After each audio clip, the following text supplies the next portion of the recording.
The first feature of rigging we are going to be looking into is parenting. Parenting means that we can control one object using another object. This is already been done here actually in this example where both of these are now parented under the group.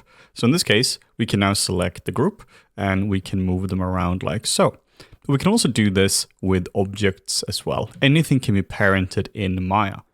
So now currently we have a master and we have a slave, and if we move the master around, nothing will happen because they're not in a hierarchy. But if we move the slave under the master in terms of a hierarchy, we will now get a proper hierarchy and we can actually control the torus with the cube. We can do this in a few ways. The first one is we can select the torus, then we can select the cube, then we hit the P key, P for parent. And now you can see what happens. If we do this again, hit P, you see it just now pops under the master. If we want to unparent, we can hit Shift P, and now it will be unparented from everything. The second way of doing this is that we can middle mouse button on the slave and drag it onto whatever we want to be parented to.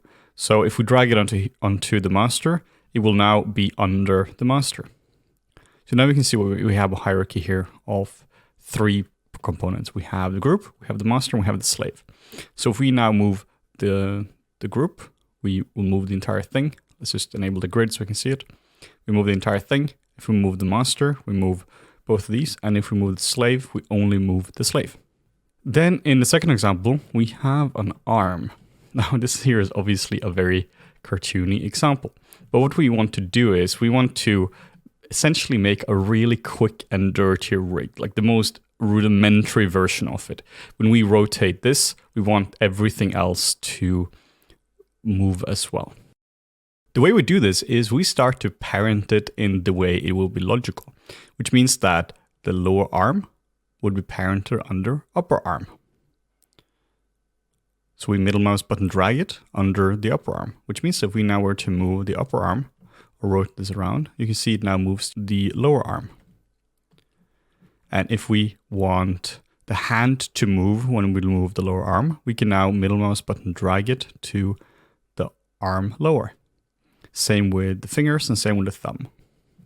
So we can both make these go under the hand so that this is a flat hierarchy. So that if you move the hand, both of them move, but if you move the thumb, the fingers don't move. So you can see here we can have a hierarchy which is completely flat underneath something else.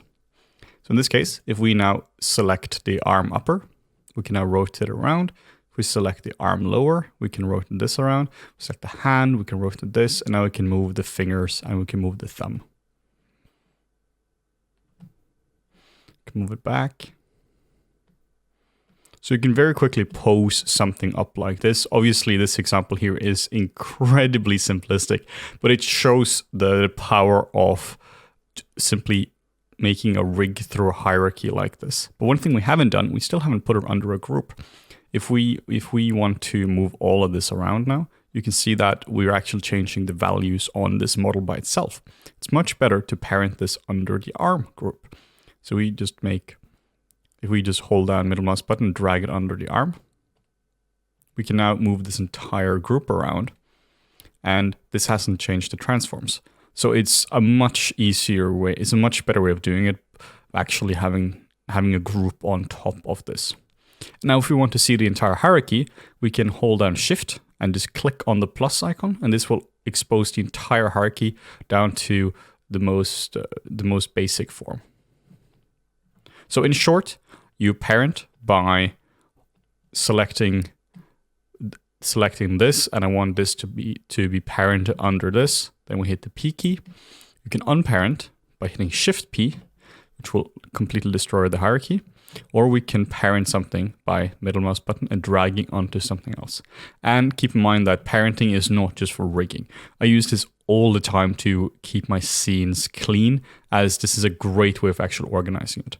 If I were to model a character like this for production, I would do it like this, where I select all of them, Shift P, and I would just put them under the arm. So they're still parented under the group, they're just not parented under each other.